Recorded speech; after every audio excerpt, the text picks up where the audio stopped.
Bonjour tout le monde, bienvenue à un nouvel épisode du Balado avec un E. Aujourd'hui, vous êtes avec Camille et je recevais Kéliane qui est venue nous parler de son vécu dans une relation de violence conjugale qui a débuté à l'adolescence. Donc, Kéliane va nous parler un petit peu des différents stades de violence qu'il y a eu dans sa relation, mais aussi de où elle en est aujourd'hui puis comment elle s'est sortie de cette relation-là. J'ai vraiment hâte que vous puissiez entendre son histoire, mais surtout voir la force qu'elle a de venir nous en parler aujourd'hui. Donc, là-dessus, je vous laisse sur l'épisode. Bonne écoute! C'est que être femme, ce n'est pas une donnée naturelle. C'est le résultat d'une histoire. Pas mal de femmes ont envie de dire, oui, on peut avoir du plaisir dans la vie, dans le respect de l'intégrité de nos corps. On peut Protégeons, aidons, écoutons, respectons les survivantes. C'est la culture du viol.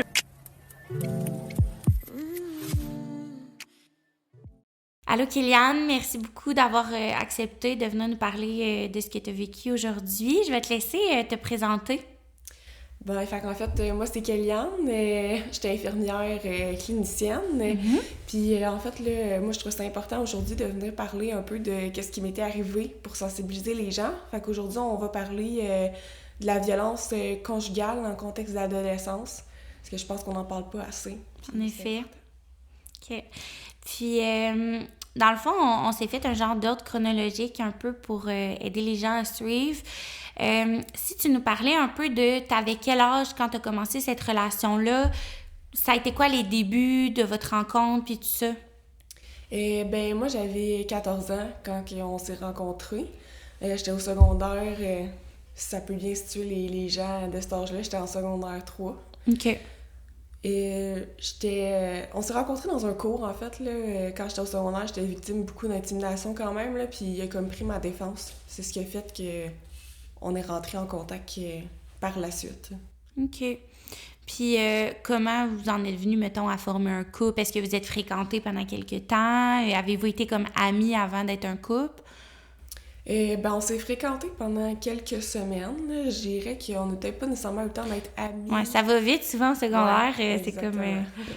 OK. Puis ça ressemblait à quoi, mettons, le début de votre relation? En fait, je me sentais tellement spéciale au début de notre relation parce que c'était comme le premier gars qui s'intéressait vraiment à moi, on dirait.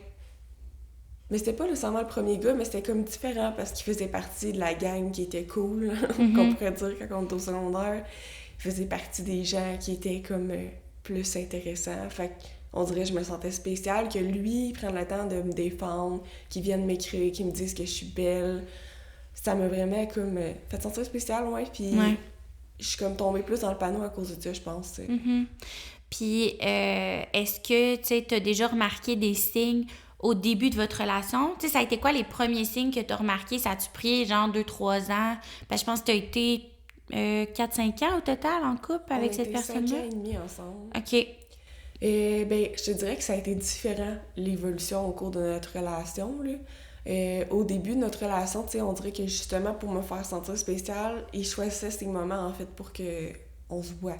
Tu sais, comme il pouvait pas m'ignorer, là, mais quasiment toute la semaine.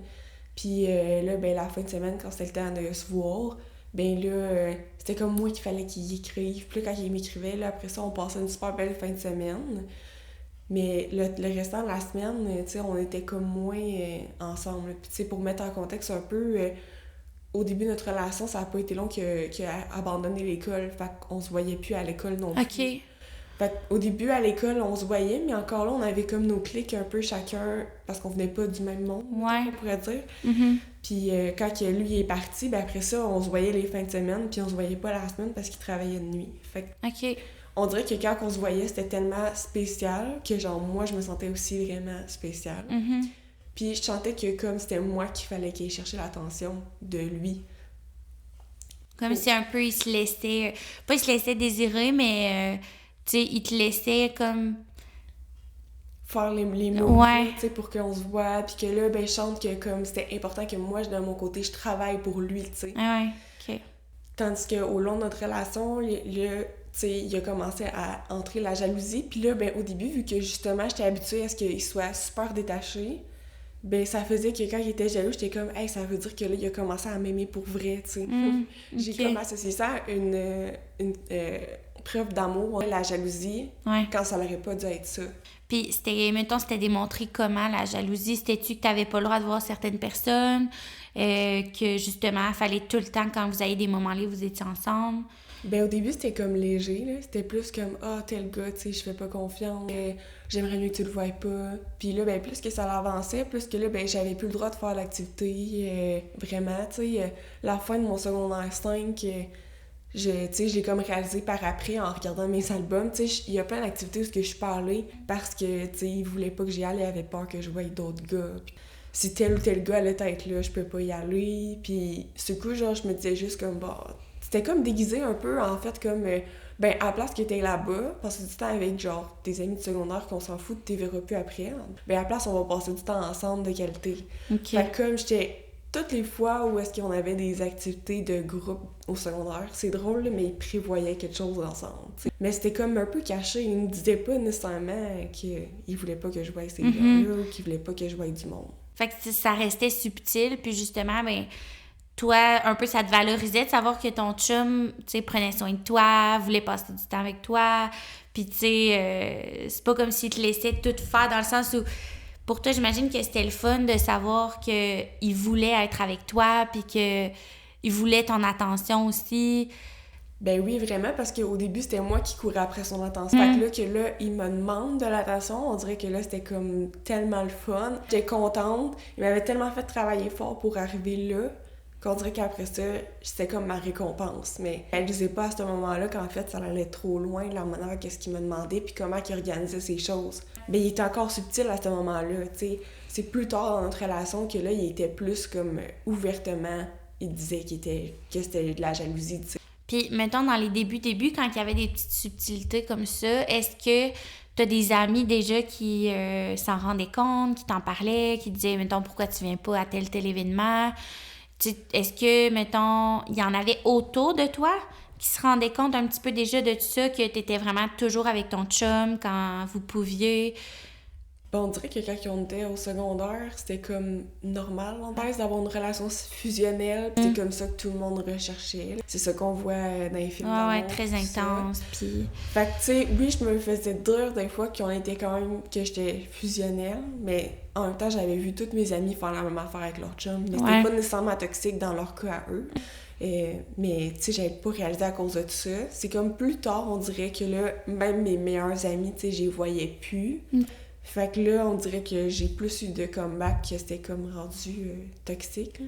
Mais à ce moment-là, je me disais comme que moi, j'étais pas comme ça. Puis, fait qu'au début, justement, t'avais de la misère à reconnaître que t'étais en train de vivre une situation de violence conjugale. Tu sais, tu t'identifiais pas comme victime à ce moment-là. Non, puis je pense que ce qui est vraiment nuit à ce que je le reconnaisse, c'est que c'était ma première vraie expérience en couple. Tu sais, j'avais eu des petites chums qui avaient duré 2-3 semaines, mais c'était pas ça. C'était pas la vraie affaire. Je dirais que là, c'était la première fois que j'étais vraiment exposée à un couple à long terme. Puis il m'a amené sa vision du couple qui était toxique. Mais moi, je le voyais comme si c'était ça. Le couple, j'avais pas eu d'autre manière, en fait, de l'explorer avant. Fait que c'était comme facile pour lui d'aller introduire dans ma tête qu'un couple, c'était telle affaire. Parce que j'en avais pas eu d'autres avant. J'avais pas eu d'expérience. Fait que là, aujourd'hui, mettons que ça me réarriverait, j'ai connu des relations qui étaient pas toxiques. Ça serait vraiment plus dur pour quelqu'un de venir me mettre en tête que les non de relation, là, faut qu'on soit tout le temps ensemble, on n'a pas le droit d'avoir des passe-temps chacun de notre côté. Tu sais, là, aujourd'hui, j'aurais des red flags qui m'allumeraient puis je ferais comme « wow, ça marche pas ». Puis je sais pas si t'es d'accord, mais tu sais aussi avec les médias sociaux, puis tu sais, les mouvements qu'il y a eu dans les dernières années, ben il y a beaucoup plus de prévention, puis tu sais, exemple, qu'on réécoute, là, moi je réécoute les Frères Scott, mettons une série qu'on écoutait, là, on est pas mal dans les mêmes usages qu'il y avait dans notre temps. Puis tu sais, je vois plein de genres de relations toxiques, puis maintenant j'écoute ça avec une autre vision, maintenant que je suis plus sensibilisée. Puis je pense que déjà, tu sais, on n'est pas super vieille, mais si on remonte à quand on avait 14 ans, il n'y avait pas autant de prévention, puis c'était pas autant démontré, mettons, dans les médias sociaux, ça pouvait ressembler à quoi des relations toxiques puis de la violence conjugale. Effectivement, je pense qu'on en parle plus. Ouais. Mais j'ai aussi l'impression, puis je sais pas si c'est ma perception, mais parce que j'ai vieilli, je vais aller chercher l'information là-dessus. Tu sais, dans le sens, les places où est-ce que j'en ai entendu parler, c'était des podcasts, c'était... Ouais. Puis j'ai été chercher cette information-là parce que j'en avais vécu, moi, de la violence, puis c'est sûr que ça m'intéressait plus d'aller écouter des choses là-dessus que quand j'étais adolescente, ou vivre dans mon petit monde de l'école. Ouais. Puis quand on est adolescent, mais ce qu'on écoute, c'est pas nécessairement des podcasts, en tout cas, en tout cas, dans mon temps, c'était plus... Ben c'est ça, je sais les pas films, si... c'était plus genre le film d'amour classique, ou genre les séries, justement, comme tu disais, qui, je pense, que sont encore bourrées de relations toxiques. Je pense que tant que ça changera pas dans la cinématographie, ça va quand même rester un peu pour les adolescentes, là. Oui, puis souvent, c'est comme utilisé parce que, justement, ça crée comme du drama, puis c'est un peu sensationnaliste de mettre des choses comme ça, des drames, mais qui pourtant, je veux dire, des fois, c'est comme mis dans les séries super banal, mais il y a vraiment des femmes qui vivent ça, là. Tu sais, je veux dire, c'est utilisé pour comme que ça crée... genre un effet de grosse affaire, puis tout dans la série, mais c'est l'histoire de vraies personnes qu'on côtoie au quotidien, tu sais. Oui, effectivement. Puis, tu sais, en même temps aussi, je trouve que des fois, c'est quand même subtil aussi dans les séries. Tu sais, exemple, How I Met Your Mother, je sais pas si tu connais ça. Ben, je connais, mais je l'ai pas écouté. Mais tu sais, comme quand je l'ai écouté, j'étais pas si jeune que ça, là. J'avais peut-être 20 ans. Puis même à cet âge-là, j'ai pas nécessairement reconnu qu'il y avait des comportements qui pouvaient être toxiques, là. Puis même encore aujourd'hui, j'écoute des séries des fois, puis il faut comme que je me force à y penser que, OK, là, j'étais tellement habituée que ce comportement-là, c'était considéré romantique que j'ai pas réalisé que, dans le fond, le gars, il pousse ça trop loin, là, tu sais. Fait qu'on dirait que dans ma vie autour de moi, ben, tu sais... C'est sûr qu'on va le transposer, là. Si on est capable de pas le voir dans une émission, si on se force pas à le voir, c'est sûr que dans la vie générale, on le verra pas nécessairement.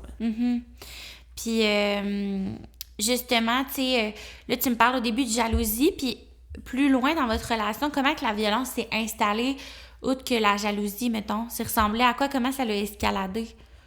Ben, ça a toute partie de la jalousie, là, au départ, là, en fait, là, parce que plus que ça allait, plus que quand il était jaloux, ben là, il allait comme me confronter violemment. Tu sais, exemple, au début, il faisait juste m'en parler, mais à un moment donné, ben moi, tu sais, j'étais comme plus réceptive parce que je réalisais que ce que je vivais, c'était comme de la violence. Là, comme il me forçait à écouter son discours physiquement, tu sais, par exemple, il allait comme embarquer sur moi dans le lit puis me tenir les poignets parce que là, il voulait que j'écoute ce qu'il avait à dire, mais comme il y avait rien de nouveau à écouter, là, c'était juste la violence qui me faisait écouter.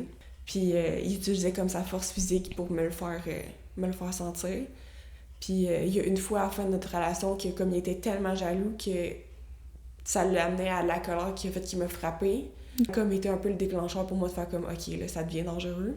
Mais c'était plus comme, tu sais, je pense que la violence physique, moi, je l'ai vécue plus subtilement, là. Je pourrais pas dire que j'ai été une femme battue, en parenthèse. C'était plus comme il allait me serrer les poignets, il allait comme m'accoter dans un mur pour que, genre, je l'écoute. Il allait me plaquer dans le lit pour que je sois obligée d'être là, tu sais. Il allait me barrer la porte pour que je puisse pas sortir de la chambre, pour que je sois obligée d'être confrontée à comme la violence verbale qu'elle avait à me dire, dans le fond. Ouais. Puis, mettons, dans ces moments-là, comment tu réagissais? Est-ce que ton réflexe était plus de figer puis de dire, tu sais, il va péter sa coche puis après, ça va être passé? Ou, ben des fois, toi aussi, justement, tu levais le ton parce que tu essayais de faire cesser sa violence? C'était quoi tes réflexes, mettons, dans ces moments-là de dispute ou... Ben, à ce moment-là, je réalisais pas que c'était de la violence, bizarrement. Comme c'était quand même violent, mais on dirait que je me disais que il y avait pas le choix pour que je l'écoute. On dirait comme j'excusais un peu ce comportement-là, puis tant qu'il me frappait pas, c'était pas vraiment de la violence pour moi, on dirait. C'est par après qu'en repensant à tous les moments où est-ce qu'on s'est comme fâchés ensemble, qu'on s'est disputés, que j'ai réalisé qu'il utilisait de la violence physique pour me contraindre. Puis moi, je pensais que c'était normal. Je me disais, ah ben c'est moi qui veux s'en aller puis qui veut pas écouter. Fait que lui, il continue, tu sais, il veut m'obliger à écouter. Fait que c'était de ta faute, là, selon toi. Ouais, exactement. Puis après, en ayant une autre relation, j'ai réalisé que, tu sais, j'ai comme développé un peu ce réflexe-là de vouloir me sauver quand il y avait une dispute. Fait qu'avec mon conjoint actuel, je faisais un peu la même affaire. Mais tu sais, lui, il me plaquait pas dans un mur pour que je l'écoute, là.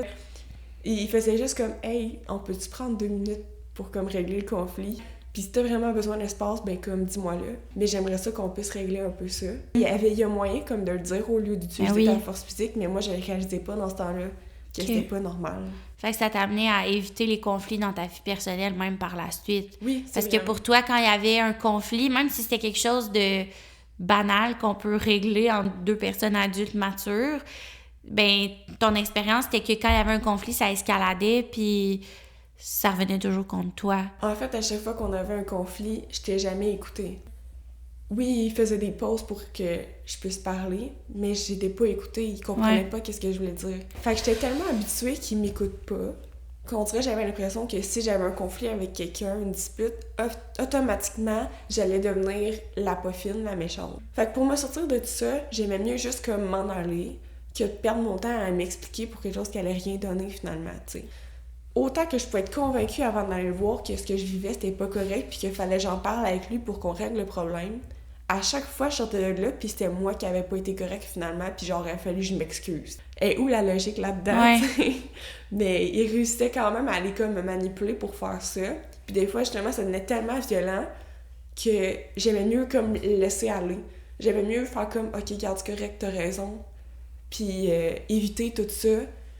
Puis, tu sais, encore aujourd'hui, c'est un réflexe que j'ai des fois, là. Faut que mon conjoint fasse comme, hey, non, dis-moi pas que j'ai raison juste pour que. Il sait que des fois, je vais faire ça juste pour, comme, avoir la paix, là, puis qu'on ait réglé le problème, là. Mais, tu sais, c'est pas un bon réflexe parce qu'après ça, moi, mais finalement, je suis pas bien dans ce choix-là, tu sais.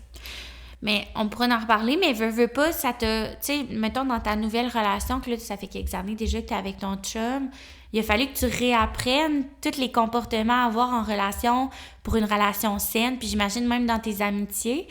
Oui, vraiment, là. Mais c'est surtout en couple, je te dirais que ça a eu un gros impact, là. Puis je pense que je le réalise plus en couple parce que j'ai un conjoint qui est vraiment compréhensif puis qui travaille beaucoup sur lui, là. Fait que, comme à chaque fois qu'il y a quelque chose qui marche pas, il est comme non, on va pas passer tout droit, on va le régler. Fait qu'à chaque fois qu'il y a quelque chose que, tu sais, justement, j'ai pas appris le bon réflexe, ben comme il m'aide à désapprendre ce réflexe-là, tu sais. Mais c'est du travail à long terme, là. Encore aujourd'hui, Ben oui. 10 ans plus tard, j'ai encore des réflexes que j'ai pas comme faut. Puis c'était-tu confrontant au début de, justement... Oui. Genre, justement, quand je pouvais pas fuir, là, tu sais. Pas parce qu'il me contraignait physiquement, mais juste parce que, comme, je savais que si je fuyais, ben, ça allait y faire de la peine, fait que je me sentais mal, tu sais. Mais le fait que je pouvais pas fuir, ça me fâchait à l'intérieur de moi. J'étais comme, je suis pas bien. Mais finalement, aujourd'hui, je regrette pas parce qu'il y a beaucoup de choses, tu sais, qu'on a réglé comme ça. Mais juste ça, d'avoir dit comme, OK, c'est confrontant parce que, mettons, ta nouvelle relation, c'était pas ça que tu connaissais, mais de quand même avoir persévéré là-dedans, c'est immense. Parce que, tu sais, il y a plusieurs femmes qui se vont blâmer de retourner dans d'autres relations de violence conjugale, mais en même temps, comme tu le disais, quand c'est que ça que tu connais, ben c'est difficile de savoir peut-être que tu mérites autre chose ou de savoir qu'il existe autre chose. Ben juste de savoir que c'est pas normal. Ben aussi, ouais.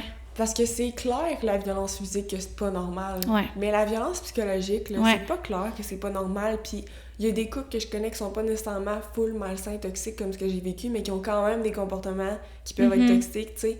Parce que c'est dur des fois de déterminer qu'est-ce qui est bien pour un couple ou pas. Tu sais, juste exemple, là, se chicaner en public, là. J'ai réalisé à quel point que c'était toxique dans les dernières années, mais je le faisais tout le temps avec mon ex, puis je vois certaines personnes le faire. Mais j'ai comme réalisé par après que je faisais ça parce que, vu que je t'ai pas écoutée quand on était ensemble, j'espérais que si je me chicanais devant, exemple, mon ami, ben mon ami, il ferait comme « Hey, OK, là, genre, tu sais, elle a vraiment raison, là, écoute-la. » Mais dans le fond, c'est pas ça qui arrivait, là. Je suis fâchée. Ben, pas fâchée, mais comme tout le monde autour de moi trouvait ça vraiment désagréable. Puis ça réglait jamais nos problèmes de faire ça, là.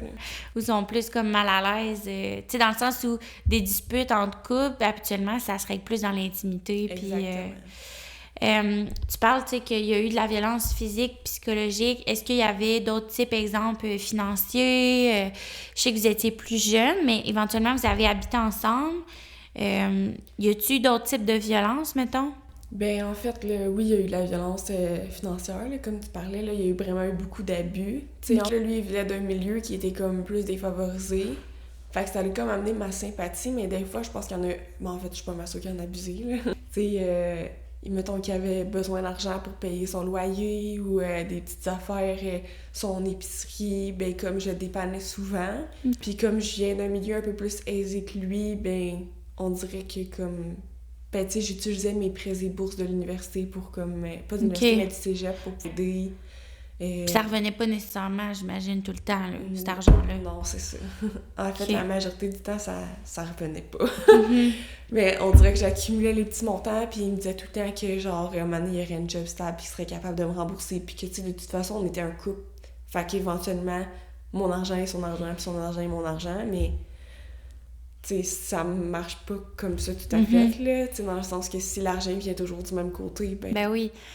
Tu sais, on c'est pas parle... équitable, là. Ben, tout à fait. C'est pas comme si... C'est pas un couple, mettons, dans vingtaine, trentaine, où que là, vous avez chacun vos emplois, puis vous mettez tout en commun. Tu sais, là, on dirait que c'est plus... Toi, t'es une jeune étudiante, que tu travailles sur le côté, puis que là, en plus, ben, il faudrait que ce soit toi qui subvienne pour vos besoins aux deux, tu sais.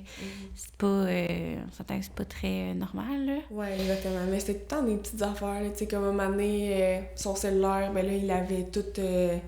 il avait enlevé son service, puis tout ça, parce qu'il n'y avait pas l'argent pour payer ses factures. Puis là, ben, fallait qu'il paye tel montant minimum pour avoir son téléphone. Puis là, ben, ça, il prenait son téléphone pour aller travailler, parce qu'il était sous appel. Fait que là, ben, finalement, j'ai fini par payer sa facture de téléphone. Tu sais, c'était tout le temps des niaiseries comme ça, que c'était donc bien important. Ouais. Puis c'était comme... Fallait que là, tu lui donnes l'argent là, parce qu'il en avait besoin, puis... Ouais. Dans le fond, qu'est-ce qui a fait que... Parce que ça a duré combien? Tu m'as dit 5 ans et demi. Ouais. Qu'est-ce qui a fait qu'éventuellement, tu as mis terme à cette relation-là? Tu sais, je sais que dans le fond, je sais pas si tu veux parler un petit peu du fait que vous avez habité ensemble un petit bout. Ouais, ben en fait, là, comme à la fin de notre relation, je pense que c'était les 2-3 dernières années, il vivait chez nous, chez mes parents, en fait, avec moi. Puis, c'est comme là, je pense que la violence s'est plus installée parce qu'il était là au quotidien. Puis c'était vraiment rendu de l'harcèlement que je vivais. Tu sais, il m'écrivait tout le temps quand j'étais dans mes cours. Puis si je répondais pas, il faisait sonner mon téléphone. Tu sais, il y avait comme mon ancien iPhone pour pouvoir faire chercher le téléphone là, pour faire sonner. Fait que là, même s'il était fermé, il pouvait faire sonner mon téléphone n'importe quand.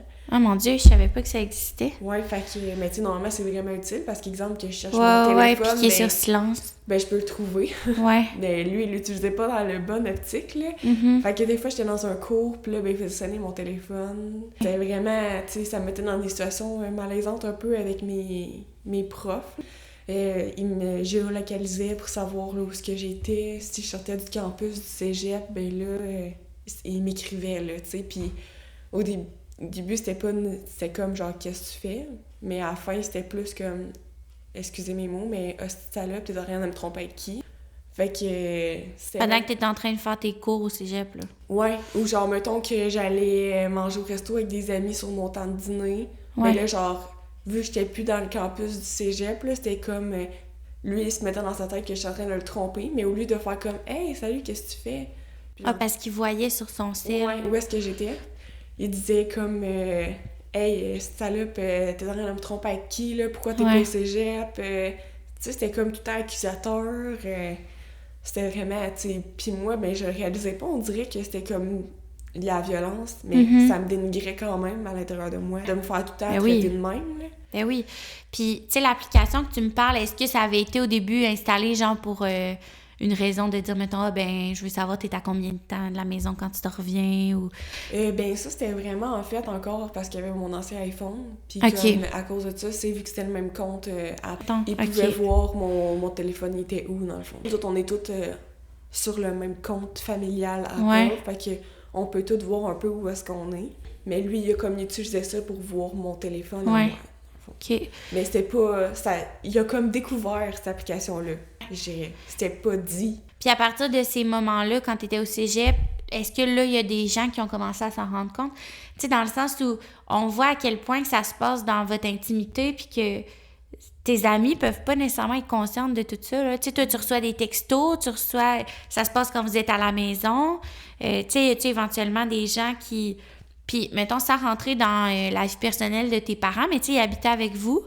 J'imagine, eux non plus se sont pas rendus compte nécessairement peut-être de la gravité de cette violence-là au début, là, quand ils habitaient avec vous. Ben en fait, là, tu sais, par après, j'ai reparlé avec d'autres gens comme que j'étais allée au cégep, puis on voyait qu'il y avait quelque chose de pas normal, mais personne savait à quel point je vivais de la violence. Puis en même temps, je voulais pas le dire. Ben, je me disais que mon chum allait changer, que finalement on allait bien aller. Ça faisait tellement longtemps qu'on était ensemble, je voulais comme régler les choses. Puis je me disais, quand ça va être réglé, je veux pas que mes parents ou mes amis aient une vision négative de mon chum. Fait que je le cachais tout le temps, je disais pas qu'est-ce qui se passait. Puis lui, non, ça faisait bien son affaire parce qu'il voulait pas que mes parents le sachent non plus, tu sais, que je vivais ça parce qu'il vivait quand même chez mes parents, logé, nourri gratuitement, là. Fait que, tu sais, avec mes parents, il était tout mielleux.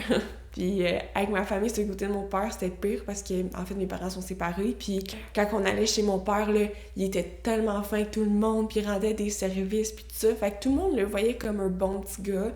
Mais personne n'avait caché que quand on était juste nous deux, c'était vraiment pas la même game, là. Puis c'est tellement, tu sais, je veux dire, c'est tellement normal ce que tu dis quand on a quelqu'un dans notre vie, un partenaire, une partenaire, on veut que notre entourage l'aime, on veut que cette personne-là soit acceptée aussi dans notre entourage. Fait que c'est normal le fait que tu n'aies pas voulu nécessairement lever le drapeau. Puis comme tu dis exactement que toi, tu avais dans la tête aussi que ça allait sûrement changer éventuellement, puis tu voulais pas que ces gens-là gardent cette image-là. Est-ce que, exemple, tu penses, mettons aujourd'hui avec du recul, que si, exemple, soit des filles dans tes cours, des amis, avaient soulevé le drapeau puis étaient venus comme te parler, que tu aurais dit la vérité puis que tu aurais été à l'aise, ou justement que tu aurais voulu garder ça pour toi puis que tu n'étais pas prête peut-être à en parler à ce moment-là? On dirait genre que ça dépend à qui. La relation que j'avais avec mon chum faisait que j'étais pas capable d'avoir des relations proches avec vraiment d'autres gens. T'sais, je pouvais pas sortir avec des amis de filles parce que si j'allais au resto avec des amis de filles, ben là, je peux croiser des gars puis lui, il serait pas là pour que je le trompe. Fait que c'était rendu assez loin pour que je puisse pas voir mes amis, aucun ami en dehors de l'école. Fait que t'étais isolée, là. J'étais vraiment isolée. Comme les seuls amis que j'avais vraiment proches, c'était mon meilleur ami du secondaire qui était comme un peu resté dans ma vie.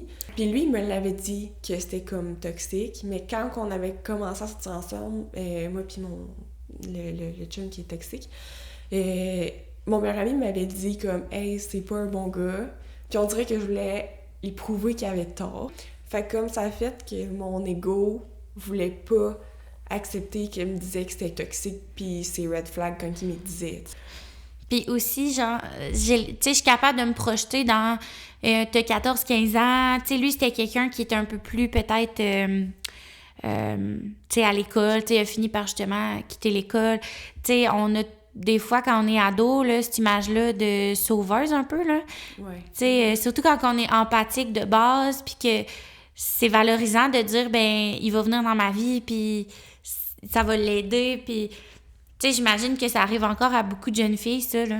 Ah, c'est clair, là, tu sais, il venait de famille d'accueil, pas vraiment de famille, il y avait comme des amis qui étaient eux aussi un peu toxiques. Fait que, tu sais, on dirait que moi, j'étais comme, je vais l'amener dans ma famille, je vais lui montrer c'est quoi avoir des bonnes habitudes de vie, se prendre en main, y montrer que quand on a de l'amour, on est capable de tout faire, tu sais, un peu. J'avais comme espoir qu'en voyant ça, Alice, un peu, qui était capable de faire mieux. Mais, tu sais, on y a tout, tu sais, je vais inclure mes parents là-dedans parce qu'eux aussi, ils ont vraiment travaillé fort pour essayer d'offrir des meilleures chances dans la vie. On a vraiment tout poussé vers ça, mais lui, il était comme pas prêt à ça, je pense. Tu sais, je voulais qu'il puisse, lui aussi, vivre c'était quoi le bonheur d'avoir une job que t'aimes, que quand tu reviens travailler, t'es pas tout le temps écœuré de la vie. Je voulais qu'il puisse, lui aussi, comme avoir des rêves pis des projets. Mais comme lui, ses rêves et ses projets, c'était tellement comme « Hey, je veux un 4 roues, je m'en vais m'acheter un 4 roues maintenant. » Un projet de vie, là. Il n'y en avait pas de projet. Je voulais qu'il puisse savoir c'était quoi le bonheur de réaliser un projet. T'sais. Ouais. Mais il était pas prêt, là, mentalement à ça, mais justement, ça faisait que je voulais le sauver, t'sais. Il consommait, il fumait, je voulais l'aider à plus le faire. Ça aussi, ça a été comme un gros levier pour lui, là. T'sais, exemple, si tu me donnes 100$, je vais arrêter de fumer. OK. Si tu fais telle affaire, je vais arrêter de consommer. Ouais, fait que du chantage un peu. Puis, on s'entend, là, tu sais, tout ça, les problèmes de consommation, quoi que ce soit, c'est jamais en le faisant pour quelqu'un d'autre qu'on va réussir à en venir à bout. Là. Non, c'est ça. Puis on dirait que moi, je voulais tellement mettre les chances de son côté que j'étais comme, OK, regarde, je vais le faire, ça me coûte quoi de le faire pour que, genre, ça l'améliore sa vie puis ma vie en même temps. Mais je réalisais pas à ce moment-là que lui, il avait jamais l'intention de comme le faire, là. Il utilisait juste cet argument-là pour pouvoir profiter de moi, là. Puis comment ça s'est terminé, votre relation? Est-ce que c'est toi ou c'est lui qui a mis terme Ben en fait, la jalousie était rendue tellement intense, puis son harcèlement était rendu tellement intense que moi, j'étais comme plus bien dans notre relation. Puis j'avais décidé de consulter parce que j'avais pas nécessairement réalisé que c'était la relation, mais j'étais juste plus bien dans ma vie. Fait que j'avais décidé de consulter le psychologue de l'école. Là, à ce moment-là, t'es rendue au cégep, dans le fond? J'étais au cégep. OK. Puis en parlant avec elle, j'ai comme réalisé que c'était comme ma relation qui faisait que j'étais plus bien. Puis là, tu sais, comme je disais que justement, j'arrivais avec des arguments forts, comme quoi que j'étais pas bien pour en parler avec mon chum, puis que lui, il comprenait pas, puis que finalement, je revenais tout le temps en me mettant moi en question. Comme dans le fait, c'est lui qui aurait dû se remettre en question, je pense, à ce moment-là. Puis en parlant avec elle, j'ai comme fait, OK, comment est-ce que je peux faire pour arriver à m'en sortir un peu de tout ça? Puis finalement, j'étais comme pas capable, on dirait, de faire le move. Puis un moment donné, j'ai comme parlé avec mon chum que je voulais me séparer. Ben, pas que je voulais me séparer, mais que j'avais commencé à consulter parce que j'étais pas bien dans ma vie. J'avais pas dit que c'était par rapport à lui, parce que j'avais peur justement de comment il allait réagir. Mais j'avais dit que je voulais que je consultais parce que, tu sais, je savais que j'étais plus bien, qu'il fallait que je trouve un moyen d'être bien dans ma vie. Sa réaction à ma détresse psychologique, ça a pas été comme « Mon Dieu, elle s'est rendue loin son affaire, faudrait peut-être que je fasse de quoi? » Ça a été « OK, fait que là, tu consultes un psychologue, j'imagine que c'est un gars. Tu es en train de me tromper avec lui. OK, fait que la jalousie, elle est là. Combien de temps est-ce que tu le consultes sans que je le sache? » Fait que moi, ça a fait comme « OK, je suis en train de te parler de ma détresse psychologique, puis toi, tout ce que tu penses, c'est ta jalousie. » Ça a comme un peu ouvert les yeux, je pense, pour moi, dans la situation. Puis on s'est vraiment pognés, puis je me rappelle pas de ce moment-là. Tu sais, ça, c'est un peu comme... encore aujourd'hui, je pense à rester comme traumatique, parce que je me rappelle pas de ce qui s'est passé. Je me rappelle qu'on est descendu dans ma chambre pour en parler, parce que ça a commencé à comme être un peu plus violent, puis je voulais pas que ma famille entende. Puis je me rappelle que quand je suis remontée de ma chambre, on n'était plus ensemble. Et je suis pas mal sûre que c'est moi qui l'ai laissé, parce qu'après ça, il me suppliait pour qu'on revienne ensemble. Je me rappelle pas de comment j'ai réussi à faire le move. Puis comment ça a été reçu par la suite? Ben là, tu dis qu'il t'a supplié. Là, il habitait avec toi. Ouais. Là, ce qui était comme vraiment compliqué, c'est que on habitait ensemble. Puis lui, ben, il avait nulle part où aller parce qu'on se rappelle qu'il n'y a pas de famille. Fait que puis ses amis, ben, sont tous un peu dans le même contexte que lui, qui n'ont pas nécessairement la place pour lui. Puis il y en a aussi qui n'avaient pas nécessairement le goût d'avoir de la place pour lui. Mais ça, c'est un autre débat. Un autre dossier. Fait que ça a fait que je me suis sentie obligée un peu qu'il reste chez nous. Puis, fait qu'à ce moment-là, j'ai comme dit à mes parents qu'on n'était plus bien pour plein de raisons, mais j'ai pas dit nécessairement toute la violence que j'avais parce que je voulais pas qu'ils me mettent dehors, parce que je me sentais mal un peu. Que parce que moi, j'ai décidé que j'étais plus bien dans notre relation, que lui, il se ramasse avec rien. Moi, je le voyais comme ça, à ce moment-là, tu sais. Puis là, ben, même si on n'était plus ensemble, il continuait à avoir comme de la violence physique. Il continuait à avoir de la jalousie. Puis, tu sais, comme il insistait pour qu'on dorme dans le même lit encore. Puis il a comme profité de ces moments-là pour avoir de la violence sexuelle avec moi. C'était comme... C'était insidieux parce que, tu sais, c'était plus comme... Ben là, pourquoi tu te caches quand tu te changes? Genre, je t'ai déjà vu tout nu. Et je voulais qu'il dorme dans le salon. Il voulait pas. Fait que là, finalement, moi, j'allais dormir dans le salon. Puis là, il me disait, ben là, tu dormirais pas sur un matelas gonflable dans ton salon quand il y a un lit qui est à toi. Je vais, inquiète pas, là, je te toucherai pas, on va mettre des oreillers entre nous, puis genre, je vais te respecter. Fait que là, finalement, j'étais comme, OK, là, regarde, c'est vrai, c'est niaiseux, pourquoi je dormirais pas dans mon lit, tu sais. Fait que là, j'allais dormir dans mon lit. Puis là, ben finalement, il tassait les oreillers. Puis là, finalement, il commençait à me toucher. Là, je disais que je te voulais pas. Il continuait. Puis il était comme, ben là, on a déjà fait ça, il y a rien de différent de quand on était ensemble. Puis là, il continuait. Jusqu'à temps qu'à un moment donné, je sois tellement plus capable que je me mette à crier. Puis là, un moment donné, comme il comprenait puis il arrêtait. Mais des fois, ça pouvait se rendre loin parce que je me sentais comme... Il me faisait sentir coupable un peu parce qu'on n'était plus ensemble. Fait que j'y devais bien ça, de faire ça pour lui, tu sais. Puis, tu sais, si tu reviens à toute ta relation, jamais une fois, finalement, que tes limites étaient respectées, là. Même post-séparation, dès que tu essayais de mettre une limite, c'était tout le temps transgressé. Ouais, effectivement, il était pas capable de respecter les limites que j'y imposais. Puis même après, comme... Là, en fait, là, ce qui a fait que je l'ai mis dehors de chez nous, c'est que c'est la fois qu'il m'a frappée, en fait. Ça a comme été un peu le too much. Puis là, ben, une couple de jours après, il a commencé à genre me menacer un petit peu. Fait que là, j'ai fait comme, OK, c'est rendu trop. Fait que là, cette journée-là, j'ai comme dit un peu à mes parents tout ce qui se passait. Puis j'étais allée chez la mère à mon meilleur ami, qui habitait pas si loin que ça. Puis j'ai dit comme je reviens pas chez nous tant que t'es pas parti. Puis finalement, ben il a fini par partir, mais comme après plusieurs menaces envers moi, puis comme il était comme ah ben non mais genre viens m'aider à pacter mes choses au moins qu'on puisse te parler pendant que je m'en vais. Là j'ai besoin d'un lift, tu peux pas aller me porter. Puis j'étais comme non tu sais je m'en viens pas avec toi. J'ai rendu un moment où j'avais peur de lui là, tu sais. Ouais. Fait que finalement il a fini par partir, genre mes parents l'ont comme poussé à s'en aller. Puis mais même après ça tu sais il continuait à m'harceler là. Ce soir-là, j'ai dormi chez la mère à mon meilleur ami parce que j'avais peur de retourner chez nous. Mhm. Puis il faisait sonner mon téléphone. Et il m'envoyait comme des messages, tout le kit. Puis, tu sais, comme j'avais dormi avec mon meilleur ami parce que c'était la place qu'il y avait pour dormir. Comme moi, j'avais rien. Puis comme il m'envoyait des messages comme quoi que j'étais une salope puis que j'étais en train de le tromper probablement. On peut pas, on était plus ensemble, mais que j'étais en train de coucher avec mon meilleur ami puis tout ça. Puis bref, j'avais un examen le lendemain matin, me dire que j'étais pas prête pantoute pour cet examen-là, parce que j'avais passé la nuit réveillée à gérer ça.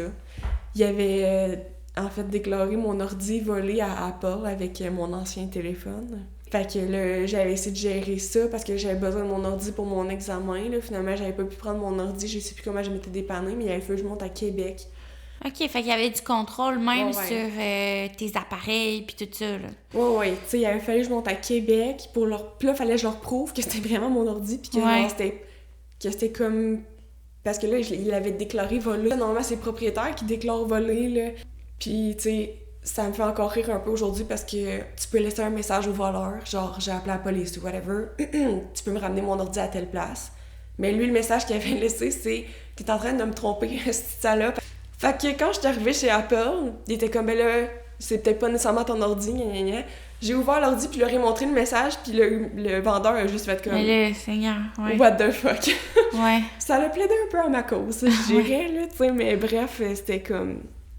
C'était de la violence tout le temps là, que je vivais. Puis j'ai relu les messages par après, puis toute la violence que je réalisais pas, que je vivais avec lui, avec les mots, que la violence physique aussi, tu sais, tout le temps. Bref. Puis éventuellement, je pense aussi, ben, t'avais peur pour ta sécurité, mais t'avais peur aussi pour la sécurité de tes proches. Ouais. Qu'est-ce qui a fait que t'as décidé éventuellement d'aller faire des procédures judiciaires ou de porter plainte? Ben en fait, au début, ce qu'on avait essayé de faire, c'est que mon beau-père était comme fâché, puis il avait été chercher le téléphone en question avec lequel il contrôlait plein d'enfants. Il a comme pété une coche, puis il a dit là, ça suffit, là. Puis j'espérais honnêtement que ça aurait réussi à calmer les affaires, mais comme même pas une couple de jours plus tard, il a recommencé. Puis là, il était rendu qu'il faisait comme des allusions qu'il savait à l'heure que mon frère ma soeur finissaient l'école, qu'eux, ils étaient au primaire dans ce temps-là. Puis le chemin qu'il prenait pour retourner à la maison, parce que mon frère faisait du vélo pour retourner à la maison. Il faisait, tu sais, comme des allusions un peu à ma famille. On avait un chien en commun, c'était moi qui avais gardé, parce qu'il avait pas les moyens de le garder. Puis il commençait à dire qu'il allait comme tuer le chien, puis se suicider, puis m'envoyer les cendres. Puis là, Mané, il avait commencé à parler à la fréquentation de genre mon meilleur ami. Puis tu sais, être un peu comme moi, elle veut aider tout le monde, puis tu sais, être un peu naïve là-dedans. Puis là, comme moi, je voyais où ça s'en allait, puis j'étais comme, OK, je savais qu'il allait l'utiliser un peu pour me faire comme du mal. Fait que là, ça a fait comme là, c'est rendu plus que moi, là. Ça l'a fait avec mes amis, ça l'a fait avec ma famille. Fait que là, au début, j'ai fait les procédures vraiment pour, comme, protéger les autres. Je savais que moi, j'étais plus bien, mais j'étais comme, OK, comme tu peux me faire du mal, c'est une chose, mais si tu me fais du mal à ma famille, là, ça, c'en est une autre, là. Fait que là, j'ai décidé d'aller voir la police. Au début, j'étais allée à Trois-Rivières parce que j'avais des amis qui étaient avec moi pour aller à Trois-Rivières. Puis à Trois-Rivières, ils m'ont reviré de bord parce que c'était pas ma municipalité. Ça, c'est en y repensant aujourd'hui, je trouve que c'est vraiment dangereux, limite, de faire ça parce que, genre, ça m'a pris tout mon petit change pour aller là. Fait que j'aurais pu faire comme un fuck off finalement, là, tu sais. Ouais. C'était comme là que j'étais prête à ce qu'on me prenne. Ouais. Fait comme, en tout cas, j'arrivais en pleurant, genre ça m'a tout pris pour dire pourquoi je m'en venais. Il me semble que ça aurait été en moins des choses qui m'accompagnent. Là. Ouais. Puis tu sais, par après, comme plus tard dans le store, il fallait que je fasse d'autres plaintes, puis j'étais à Drummondville à ce moment-là parce que j'étais chez de la famille. Puis comme à Drummondville, ils ont pris ma déposition, là. OK, Tu sais, ouais. ils ont pas... En tout cas, Ouais. là, finalement, ma meilleure amie, elle a accepté de m'accompagner à Louisville, ce qui m'a comme donné un peu, genre, le courage de le faire. Puis eux, là-bas, ils m'ont vraiment bien pris en main. Là. Pour vrai, j'ai rien de négatif à dire. Ils m'ont dit les choses qu'il fallait pour que je persévère puis que je lâche pas prise. Parce que le nombre de fois où est-ce qu'ils me réécrit pour me dire que, genre, c'était un bon gars puis que j'allais gâcher sa vie puis qu'ils utilisaient la culpabilité pour que j'enlève mes plaintes... T'sais, si j'avais pas eu le soutien que j'ai eu, je sais pas si j'aurais été capable de le faire. Puis qu'est-ce que ça a fait, les plaintes, au début? Au début, en fait, ils sont allés l'arrêter. OK. Mais ils le mettent pas en prison. Là. Dans le fond, ils vont l'arrêter pour dire qu'ils ont plus droit de contact avec moi. Puis là, finalement, il a pas respecté ça. Fait que là, il fallait que je refasse des plaintes à plusieurs reprises parce qu'il respectait pas ses conditions. T'sais, moi, je l'avais bloqué sur tout, là, mais il se faisait des faux comptes sur Facebook. Il utilisait le téléphone de sa mère, le téléphone de son frère, le téléphone de ses amis pour m'écrire. Ouais. Et puis ça par texto ou Facebook ou n'importe quel... C'était fait des faux comptes sur Snapchat que comme quoi c'était une fille. Comme quoi que, mettons, on s'était vu dans tel cours puis elle avait des questions pour me parler. Pour finalement me dire que finalement c'était lui, tu sais.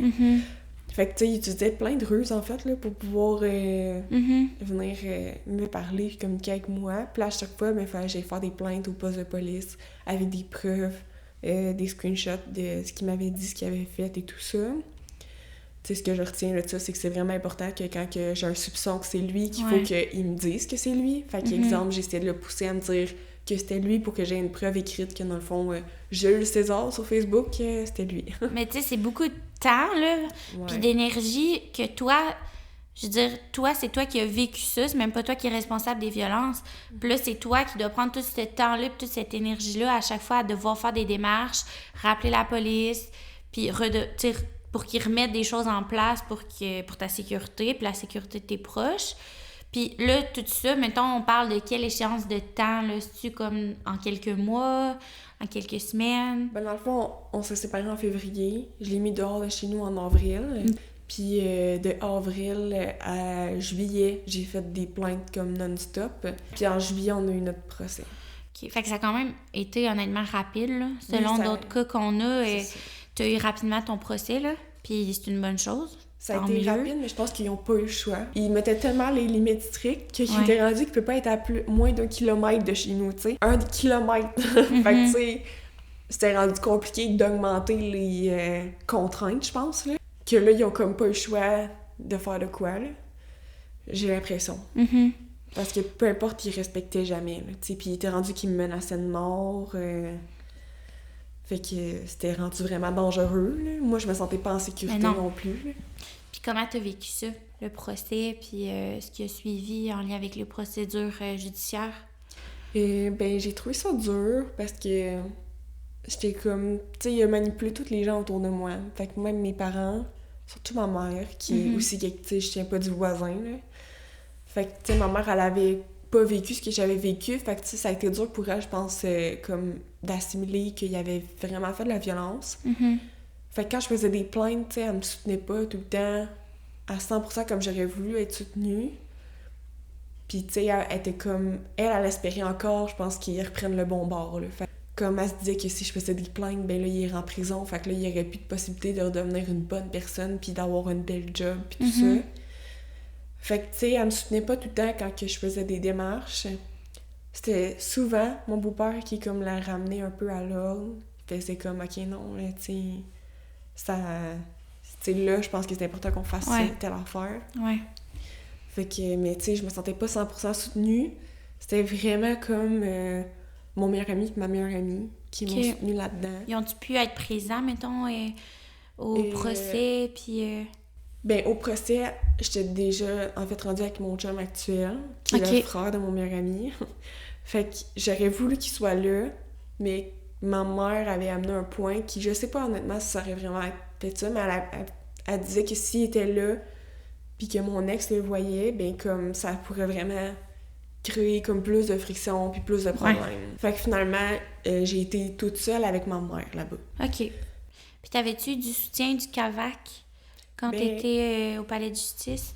Au palais de justice, le CAVAC était là pour m'accompagner. OK. Puis j'ai rencontré, dans le fond, la procureure, si je me trompe pas avec les titres, là, qui comme défendait la couronne, Ben, qui tes en fait droits me dans le défendait fond, là. moi. Ouais.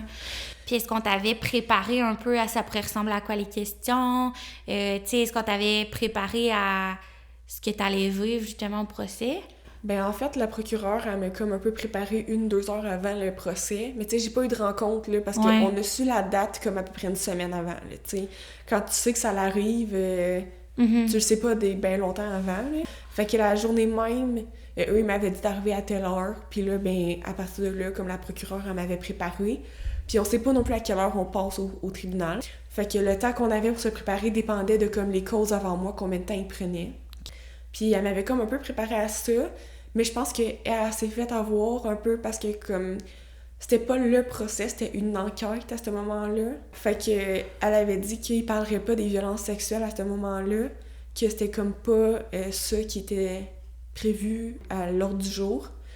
Fait qu'on m'avait préparé plus pour la violence physique, la violence psychologique, puis l'harcèlement que j'avais vécu quand on s'était séparés. Puis je m'étais préparée en conséquence de ça.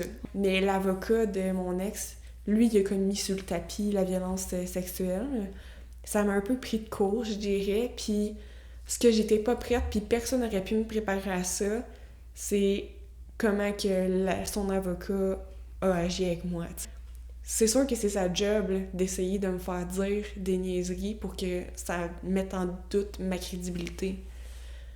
Mais je vois pas comment quelqu'un d'humain puisse faire ça. Tu sais, c'était comme... Il me demandait pourquoi que j'avais laissé faire certaines violences sexuelles. Puis j'étais comme, ben tu sais, il me faisait sentir coupable parce que c'était moi qui l'avais laissé. Puis il m'avait répondu, coudonc, toi tu fais juste ça, te faire sentir coupable? Puis là, ça m'avait tellement pris de court. Je sais pas quoi répondre à ça. Puis j'avais 20 ans dans ce temps-là, 19 ans. Puis ça a commencé quand j'avais 14 ans, fait que oui, ça se peut qu'il ait utilisé la culpabilité pour comme me faire des affaires, là. J'étais vraiment... tu sais, il me faisait sentir comme une marde, là.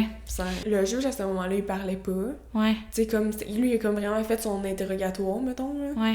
Puis là, à un moment, on est arrivé où est-ce qu'il a réalisé qu'il me briserait pas, je pense, là. Tu sais, même s'il était vraiment pas fin avec moi, puis il utilisait les mots crus pour que, genre, justement, ça me déstabilise, puis que je sois pas... que tu sais, je dise quelque chose qui s'était pas bien passé, que je dise pas la bonne affaire. Tu sais, dans le fond, là, eux, ils vont essayer d'aller mettre un doute sur comme tel événement est arrivé telle date ou c'est arrivé comme ça. Fait que si tu te contredis, ben là, ça va mettre en doute tout ton témoignage. Mais il avait pas réussi à me mettre en doute, puis à un moment donné, j'étais comme un peu confrontée parce qu'il a commencé à parler du chien, parce qu'il y a une des plaintes, en fait, là, que justement, c'était comme de la violence là, envers les animaux, là, tu sais. Puis s'il pouvait prouver que c'était son chien à lui, c'était comme plus de la violence. Parce que tu peux mettre fin à la vie de ton chien. Si c'est ton chien. Fait que là, il essayait de prouver que c'était son chien, puis il parlait d'argent. Puis là, j'ai comme dit, tu veux-tu vraiment qu'on parle d'argent? Parce que moi, je suis prête à en parler, là. Ça l'a comme un peu fait comme, wow, j'étais clairement le gros bout du bâton là-dessus. Puis il a demandé une pause. Fait qu'on est allé en pause pour manger. Puis quand on est revenu, ben dans le fond... lui avait une offre à me faire qui était qu'il se déclarait coupable, fait qu'on n'aurait pas besoin de faire tout le procès, mais il fallait que, dans le fond, je laisse aller ma plainte sur le chien. Fait que j'ai comme accepté ça parce que juste cette journée-là, je pense que ça avait été vraiment trop... Tu sais, ça avait été bien en masse pour moi, là, émotionnellement. Puis là, ben finalement, quand on est revenu, là, le juge, là, j'ai senti qu'il était de mon bord. Tu sais, comme là, il était comme, là, ce que t'as fait, ça a vraiment pas d'allure. T'sais, tu te rends compte de la violence que tu as fait vivre à cette personne-là. Il a vraiment comme fait la morale, je te dirais, à mon ex. Puis il avait dit, puis ça je l'oublierai jamais parce que ça n'a pas été respecté parce que c'était pas lui le juge après, mais il avait dit si je te revois dans mon tribunal, la prochaine fois ça va être plus qu'1 an que tu vas être pogné en prison. Puis bref, c'est ça. Fait que je m'étais comme sentie un peu écoutée à ce moment-là parce qu'il avait comme validé un peu ce que j'avais vécu. Par contre, tu sais, je cacherai pas que les sentences, je les ai trouvées... ça a été quoi, le... Dans le fond, toutes les sentences se cumulent en même temps. Fait que pour la majorité des choses que j'ai vécues, la violence psychologique, l'harcèlement, puis tout ça, c'était comme 3 mois. Puis pour les violences sexuelles, les agressions sexuelles, ben là, il y a eu 6 mois. Fait que ça a comme été la plus grosse sentence qu'il y a eu. Puis comme il avait déjà fait un peu de temps de prison parce qu'il était pas capable de respecter les limites qu'il avait mis, et dans le fond, il restait de quoi comme 4 mois à faire. Puis ben là, finalement, au Québec, tu fais jamais ta sentence au complet. Fait qu'il a fait genre 3 mois, tu sais. OK. Puis est-ce que... Fait que là, mettons, il y a une sentence de prison, mais y a-tu... il doit faire une thérapie pour... Ben lui, il avait un agent de probation, puis il fallait qu'il fasse les thérapies que son agent de probation jugeait nécessaires. OK. Mais je sais pas quelle thérapie il a eu à faire. Ouais. Tu sais, ça dépend de l'agent de probation qu'il a eu, j'imagine. Ce que je sais, c'est que quand il est sorti de prison, ça n'a pas été long qu'il a recommencé à comme revenir m'écrire. Il m'avait suivi sur l'autoroute jusqu'à chez nous un moment donné. Il avait fallu que je refasse des plaintes. Puis là, il était retourné. Il y aurait eu un procès, mais j'ai même pas été invitée au procès. J'ai même pas été informée du procès. J'ai juste su, comme par après, que finalement, il y avait une autre sentence de 3 mois. Pour comme... Puis c'est même pas à cause des violences qu'il m'a faites qu'il est retourné, qu'il y a eu le procès, comme qui a fait que ça a déclenché. C'est le fait qu'il a fait d'autres délits puis d'autres bris de conditions, là, genre conduite dangereuse, des choses comme ça, parce que, tu sais, lui, ça vient tout en package deal, son affaire. Puis parce qu'il avait essayé de faire rentrer de la drogue en prison, des choses de même. Fait que là, finalement, ça a comme été ça qui a été le déclencheur qui retourne en procès. Fait que comme j'étais pas la cause principale, j'ai pas été invitée à dire un peu mon mot, je pense, là. Puis comme, j'avais pas nécessairement le goût de le revivre, mais en même temps, aujourd'hui encore, des fois, j'ai l'impression que, justement, j'ai pas été écoutée à ce moment-là, puis je sais pas si ça aurait fait une différence, là, mais il y a eu 3 mois, puis il en a purgé 1. Ouais. Fait que, il y a eu 1 mois, finalement, de détention pour encore les affaires qu'il m'avait faites. On dirait que... Puis après, encore, il y a eu d'autres affaires, mais comme rien qui était assez pour que je puisse vraiment faire des plaintes solides. Ça a duré longtemps, là, après, là. Ben c'est ça, là, ça fait combien de temps, exemple, de tout ça? Et la dernière fois j'ai entendu parler de lui, ça fait une couple de mois, qui est venu m'écrire, mais c'était rien qui était comme... qui était violent. Mais la dernière fois que j'ai eu des violences... Tu sais, mettons le procès, tout ça, ça fait quoi? 4 ans? 3-4 ans? Ouais, peut-être. Ben, ouais, 3 ans, peut-être, ouais. Je revenais de l'université, je pense, à ce moment-là, ce soir-là. Ouais, je pense que j'étais genre au début de mon université, fait que ça fait à peu près peut-être ça, 3 ans. Là. OK. Fait que dans ton cas, mettons, c'est qu'éventuellement ça s'est estompé, puis t'as comme pas eu de nouvelles. Ben en fait, j'ai eu des nouvelles, mais c'était rien pour dire que c'était comme une plainte, là. Tu sais, comme en fait, cette année, il m'a écrit pour me dire que il m'avait vu sortir de l'épicerie. Fait qu'un peu qu'il sous-entend que je sais où est-ce que... qu'il sait ce que je vis, tu sais. Puis qu'il voulait qu'on se voie, qu'il voulait voir le chien.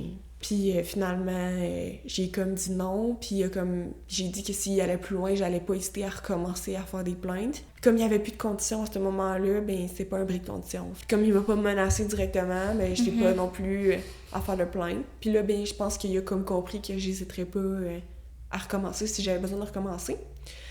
Puis, ben, dernièrement, là, ben, il est venu m'écrire parce que j'ai compris, en fait, comment il savait un peu ma vie, même après que j'ai changé tous mes comptes, là. Il s'était mis en destinataire secondaire à tous mes courriels. Fait que là, il m'avait envoyé un message pour me dire qu'il était tanné de recevoir mes courriels puis qu'il voulait que je l'enlève parce que là, il n'y avait plus mon code pour pouvoir enlever son courriel de mes transferts de courriel, là.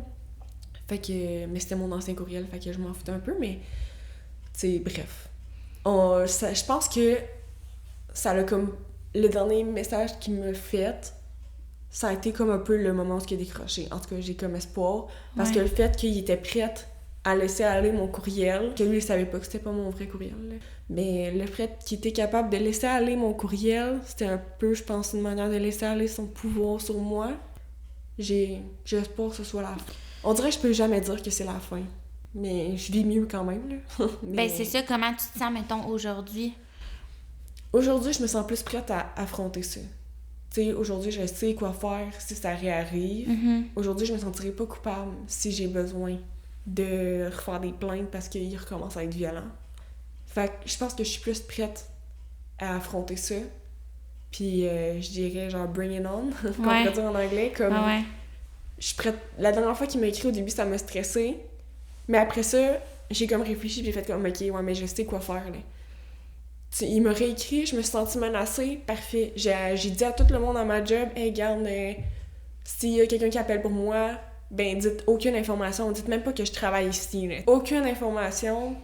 Tu tu sais, le monde m'accompagnait pour sortir de la job. Fait que je sais comment mettre en place des choses pour me mettre en sécurité maintenant. Puis on dirait que ça fait que je suis un peu moins stressée de tout ça. Puis j'ai plein de questions. L'exemple qu'on retourne à quand t'étais au cégep, puis que ça devenait un peu plus visible de ton entourage. Exemple que ça arrivait à quelqu'un, mettons une collègue justement au cégep, puis que t'aurais des doutes qu'elle vivrait ça. Qu'est-ce que toi, t'aurais aimé qu'on vienne te dire? Ou y a-tu quelque chose que t'aurais aimé, mettons, de ton entourage? Ça, c'est la question à 1000$. Ben, en fait, c'est juste que j'ai l'impression qu'il y a pas grand-chose qu'on peut dire pour faire réaliser à l'autre, parce que la personne, elle sait déjà. Elle sait à l'intérieur d'elle, c'est juste qu'elle est pas prête à le voir. Puis, il y a encore des choses aujourd'hui que je réalise que c'était de la violence que je vivais, mais je le savais que j'étais pas bien à ce moment-là, tu sais. Je le savais que c'était pas correct, mais j'avais juste pas les mots. Je pense que je le savais, qu'est-ce que je vivais un peu, mais j'étais pas prête à affronter ça, ni de me l'avouer, puis j'espérais donc que ça change. Mais je pense que ça, tu sais, je veux dire, j'en ai des amis qui me l'ont dit un peu, puis les amis qui étaient vraiment proches m'en ont parlé, mais j'étais pas prête à l'entendre, tu sais, on dirait. Je le sais vraiment pas. Que c'est juste d'être disponible, tu sais. Ma meilleure amie, elle a été disponible pour moi all the way. Elle m'a jamais mis de pression, puis je pense que ça a été ce qui a été le plus aidant, tu sais. Puis pas de jugement non plus, tu sais, de dire, ben là, franchement, que tu restes avec cette personne-là, ou que t'endures ça, puis... Exactement. Tu sais, quand je parlais avec elle, elle était comme, ouais, tu sais, tu penses-tu que c'est vraiment correct? Comment que ça se passe, ça? Tu te sens-tu bien? Exemple, quand tu vis ça. Puis là, j'étais comme, ouais, non, effectivement, je me sens pas bien quand je vis ça. Puis là, je faisais mon chemin de mon côté, tu sais. Mais je savais qu'elle était tout le temps là si j'avais besoin.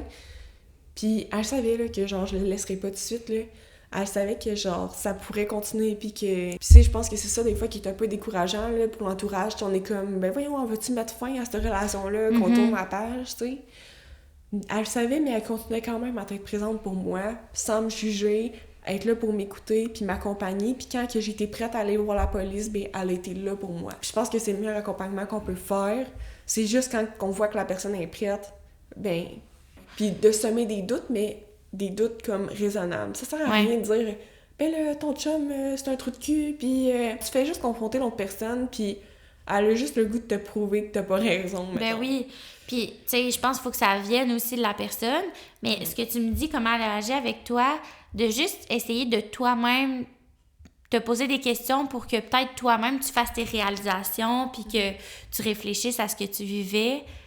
Tu sais, on dirait qu'elle l'a vraiment fait de la bonne façon. Ouais, exactement. Parce que ça se passe pas toujours comme ça, là. Tu sais, des fois, c'est... on le voit même dans les médias, les gens se permettent d'avoir des préjugés sur les femmes qui vivent, les femmes ou les hommes qui sont dans des situations de violence conjugale, alors que, je veux dire, c'est pas eux qui est pris dans cette situation-là. Tant que tu l'as pas vécu, tu peux pas savoir. Parce que, tu sais, moi, je me disais tout le temps, ah, c'est tellement évident de la violence, le bec, j'en vis, je vais le savoir, mais comme, c'est pas évident. Genre, il te frappe pas du jour au lendemain, là. Ça s'installe de manière progressive, puis comme, c'est tellement... Tu sais, je veux dire, c'est pas du jour 1, là. Ça a duré 5 ans et demi, puis il me frappe pas depuis jour 1. Tu sais, c'est comme... Sur 5 ans, il a évolué pour que ça devienne de plus en plus contraignant. Puis je te dirais que le pire, ça a été comme la dernière ou les 2 dernières années. Mais sur 5 ans, c'est quoi, 1 ou 2 ans? Que tu vis vraiment de la violence intense. Ça l'a laissé le temps à ce que ça s'installe puis que tu t'en rendes pas compte, là. Puis la violence psychologique, on en parle tellement pas que le monde réalise pas souvent que c'est ça qu'ils vivent, là. C'est pas comme la violence physique, là. Ce qu'on voit dans les annonces, c'est tout le temps quelqu'un qui se fait frapper, mais c'est clair que si tu te fais... Tu sais, on dirait que tu dis c'est clair, mais comme... C'est pas juste ça, la violence, là. Puis quand j'en parle avec les gens, souvent, là, je vais leur parler de la violence psychologique que j'ai eu, puis l'harcèlement, puis ils sont comme, bah... Mais quand je leur dis qu'ils m'ont frappé, par exemple, oh my God, là, ça passe à un autre niveau. T'sais. Ouais. Ça serait quoi, justement, les red flags que tu dirais à des gens, mettons, qui sont en relation, ou que ça, quand toi, tu le regardes maintenant... C'était clairement les premiers signes que c'était une relation de violence conjugale. Mais je pense que la première affaire, c'est vraiment t'écouter toi. Ça, c'est ce que j'ai pas fait assez. Ouais. Juste de m'écouter comme quand que je me sens pas bien, de me remettre en question de pourquoi je me sens pas bien. Puis après ça, ben c'est sûr que dès que tu t'empêches de faire quelque chose, peu importe quoi, là, que ce soit une activité, que ce soit de mettre le rouge à lèvres que t'aimes porter, que ce soit de mettre tel chandail parce que tu trouves qu'il te met en valeur... sais, peu importe ce que tu t'empêches de faire, si tu t'empêches de faire quelque chose parce que l'autre personne a Ouais. tu sais, déjà là en partant, c'est pas normal. C'est pas normal que tu puisses pas aller voir tes amis de filles, puis c'est pas normal que tu puisses pas mettre du rouge à lèvres parce que t'as l'air d'une pute, tu sais. Puis ça sera pas dit comme ça au début, ça va être comme « Ah, je trouve ça laid, ce chandail-là, pourquoi tu mets ça? » Ben, c'est drôle, hein, c'est juste les chandails qui ont des décolletés qui veut pas que tu mettes, tu sais. Fait que c'est dur à dire parce que chaque violence est différente, puis chaque personne va l'exprimer de manière différente. Puis ils vont utiliser des manières différentes de te manipuler. Tu sais, c'est pas pour rien qu'il m'a pas manipulé jour 1, c'est parce qu'il savait pas comment. Il a appris avec le temps c'était quoi les choses sensibles pour moi, c'était quoi qu'il allait pouvoir utiliser. C'est de se connaître, puis je pense que ce qui est dur, c'est que quand t'es adolescente, tu te connais pas encore. Ben oui, tout à fait. Puis ça a été quoi, toi, les ressources, mettons, qui t'ont le plus aidé? Tu sais, aussi, t'as eu accès aux procédures judiciaires, puis ça, tout de même, il a fini par être coupable. Mais mettons, quelqu'un qui voudrait pas nécessairement passer par les procédures judiciaires, exemple, ça serait quoi des ressources ou des façons que toi, ça t'a aidé à passer à travers ça, que tu conseillerais? Ben, comme on a parlé tantôt, genre écouter des podcasts, ça m'a vraiment aidé. Ouais. Pour voir, mettons, c'était-tu des témoignages? C'était-tu genre des psychologues qui parlaient entre elles de... Tu sais, c'était quel genre de podcast? C'était-tu des personnes qui l'avaient vécu aussi? C'est un peu tout, là, dans le sens que j'avais des témoignages, mais j'en avais aussi, exemple, là, je me rappelle plus c'était quel podcast, il y a India Desjardins qui est venue parler de son livre, que ça aussi, j'ai trouvé ça super intéressant. Mais c'est aussi, tu sais, c'est vraiment autant des témoignages, je pense que des spécialistes un peu plus qui vont aller en parler. C'est aussi d'en parler avec les gens autour de moi, on se rend compte que, genre, beaucoup de femmes vivent de la violence, des hommes aussi probablement, mais c'est sûr que j'ai plus réflexe d'en parler avec des femmes. On est plus qu'on pense qu'ils en ont vécu ou qu'ils en vivent. Fait que d'en parler avec les gens autour de nous, moi, je pense que c'est vraiment bénéfique. Sinon, ben c'est sûr que j'ai consulté une psychologue, j'ai eu accès à la Calac, évidemment. Mais tu sais, juste le Calax, là, ça a été quand même long avant, tu sais, que t'en viennes à réaliser que c'était... Là, je dis ça parce qu'on se connaît, là, moi puis Kéliane, justement, mais ça a été long avant que tu réalises qu'il y avait de la violence sexuelle. Ben oui, mais aussi... Je connaissais pas le Calac. Personne m'en avait parlé dans toutes mes démarches. Moi, ce que j'ai fait au début, c'est que j'ai utilisé la IVAC, qui était avec la CAVAC. La IVAC, dans le fond, c'est pour indemniser les actes criminels. Fait que comme j'en avais vécu, j'avais accès à des services, là. Fait que n'importe qui va... Mais c'est sûr que pour avoir accès à ça, il faut que tu aies porté plainte, là.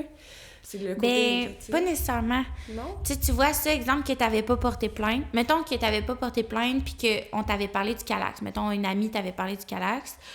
Nous, on remplit IVAC avec toi, puis tu pourrais ne jamais porter plainte dans ta vie. Ah, bon, fait que, mettons, c'est une information que je connaissais pas. Ben, c'est ça.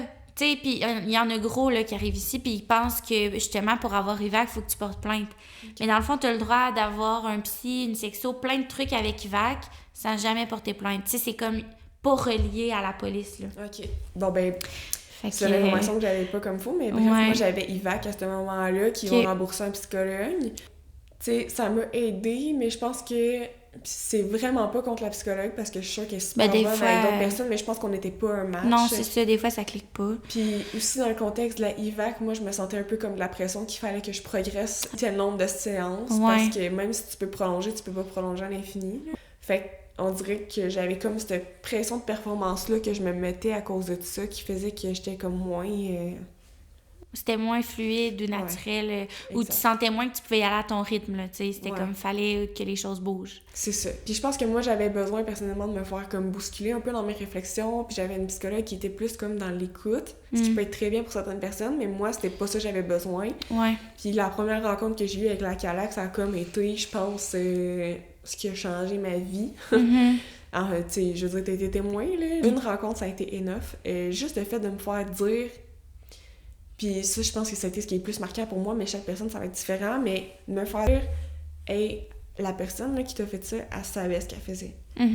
De me faire dire ça, puis d'arrêter de me faire dire comme, ah, mais tu sais, il était jeune aussi, tu sais, il apprenait, puis il sait pas ce qu'il fait, puis tout ça. Comme, on dirait, j'avais tant dans ma tête comme, faut que je laisse le bénéfice du doute pour être comme une bonne personne, faut que je laisse le bénéfice du doute que c'était pas nécessairement avec de la malhonnêteté. Mais comme de me faire dire, hey, il savait très bien ce qu'il faisait, genre c'était calculé. Regarde comment que, genre, il parlait à ta famille versus à toi, à tes amis versus à toi. C'était réfléchi, qu'est-ce qu'il faisait. Pour moi, ça a enlevé tout le côté culpabilité que je peux avoir dans ma tête, qui continuait à me hanter un peu, puis que je me demandais tout le temps pourquoi il avait fait ça. Ben, c'est clair, pourquoi il avait fait ça, c'est parce qu'il voulait obtenir des choses de moi, tu sais, puis il les a eues, jusqu'à un certain point.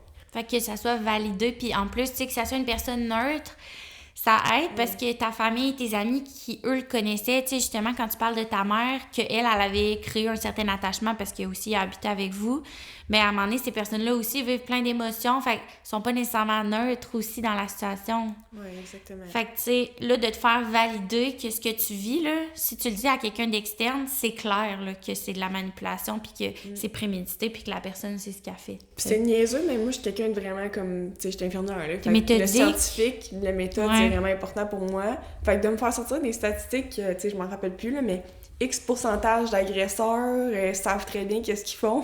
On dirait que ça me fait comme moi, les odds qui soient dans les personnes qui ne savent pas ce qu'ils font sont assez minces.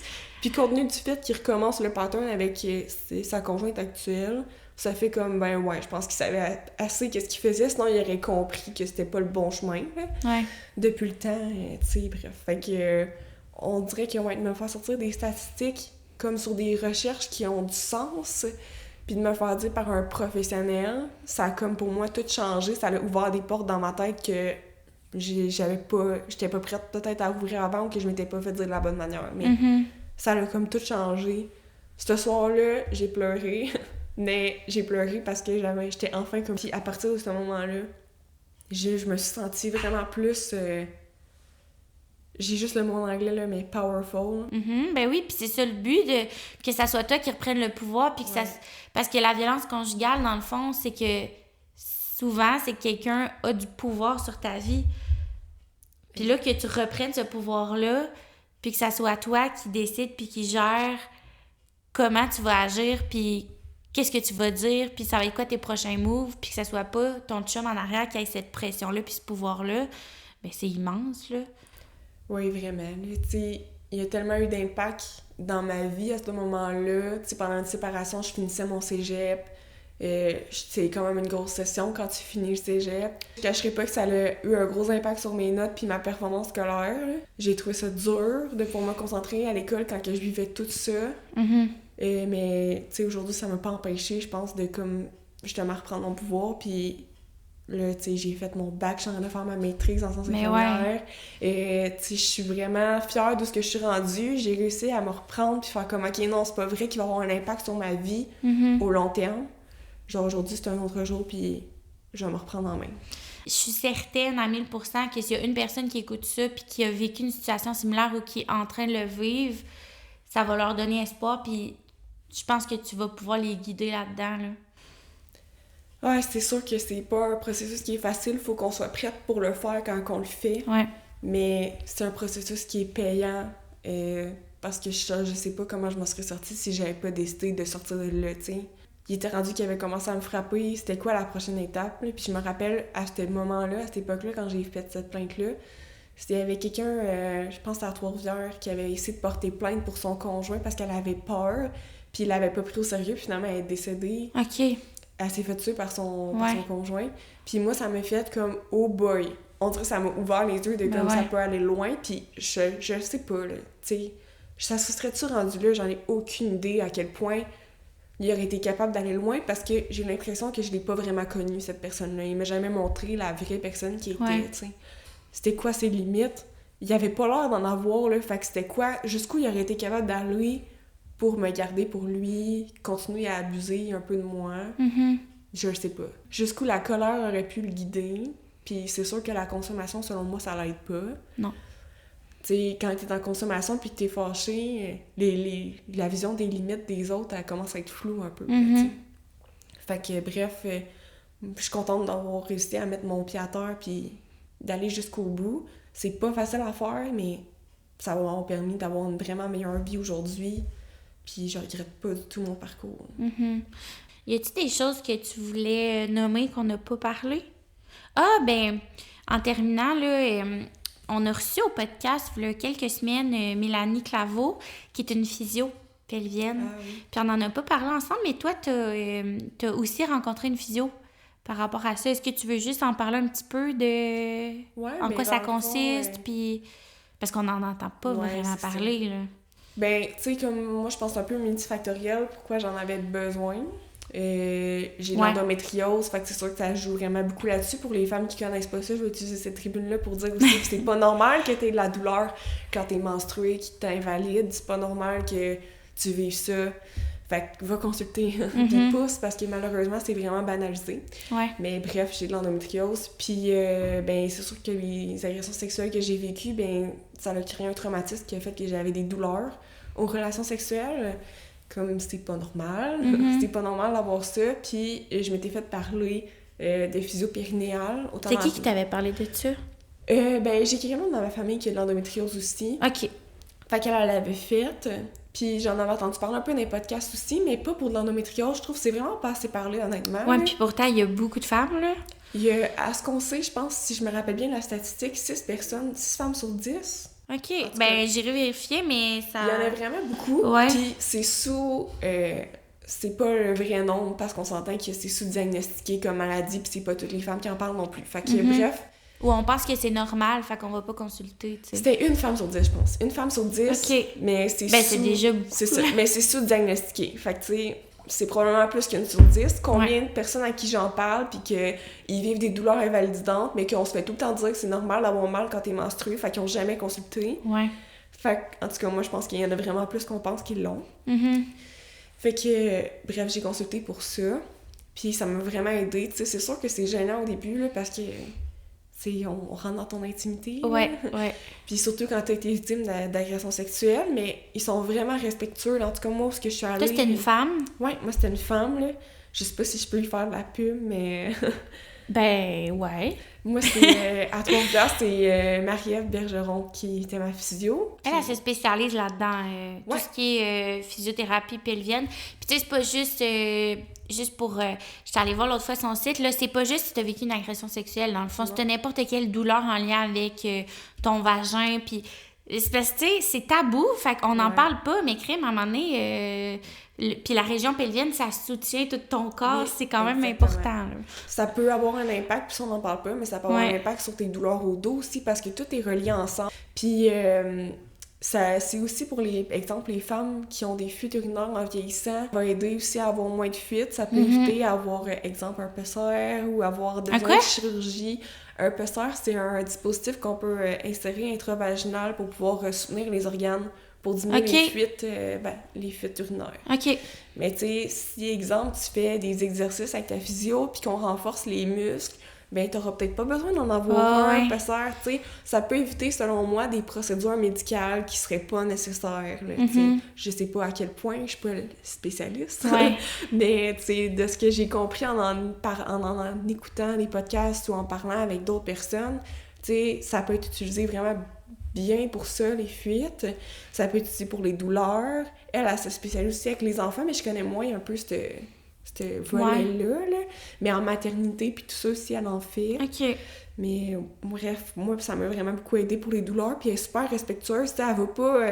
si t'es pas à l'aise au premier rendez-vous, de faire tout de suite les exercices, là, on va juste en parler, puis elle va te donner des trucs, puis on va se revoir la prochaine fois, puis si t'es à l'aise la prochaine fois, on va le faire. Tu sais, c'est sûr qu'éventuellement, si tu veux que ce soit vraiment bénéfique, ce serait bien de te rendre là, tu sais. Mais... elle te met pas de pression. Moi, j'ai vraiment apprécié ça, puis après ça, c'était plus gênant, là, tu sais. Puis c'est drôle parce que je suis un professionnel de la santé, là. Je veux dire, moi, je suis exposée à l'autre manière de faire tous les jours, dans le sens que moi, je vais voir des gens dans leur intimité, puis j'ai pas de problème avec ça, là. Tu sais, j'ai aucune gêne parce que pour moi, c'est vraiment habituel.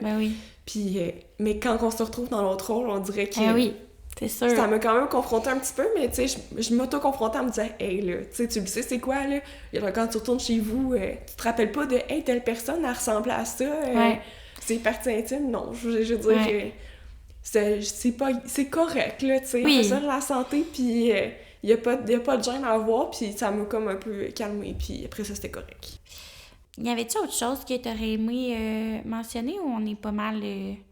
Je pense qu'on est pas mal rendu là, mais tu sais, je conseillerais vraiment aux gens que si on a des doutes, ben pas hésiter de consulter. Tu seras jamais dans le tort, là, tu sais. Surtout avec votre service à vous, tu sais, c'est gratuit. Puis il y a un peu de temps d'attente, mais ça vaut la peine dans le sens que il y a pas de jugement, tu sais. Puis même si finalement c'est pas ça que tu vivais, moi, juste la rencontre initiale, que ça, il y a pas d'attente, ça a changé tellement de choses dans ma vie. Ouais.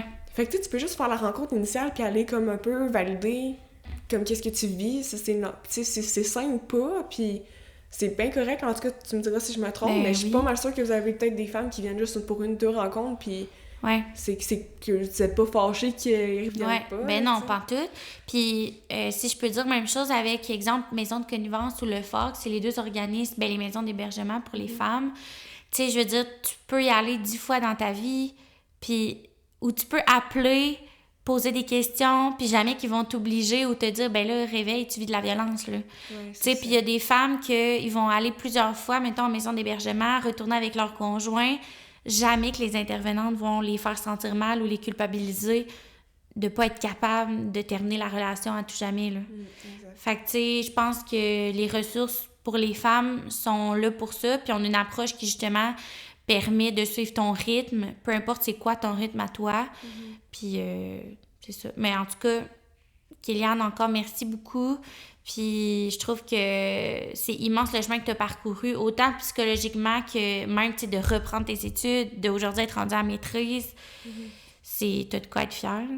Merci. Certainement. Fait que merci beaucoup. Puis si jamais il y en a qui ont des questions ou quoi que ce soit, ben ils pourront laisser des commentaires là, sur YouTube. Puis si jamais tu veux des fois aller répondre. Ben oui, il n'y a pas de trouble.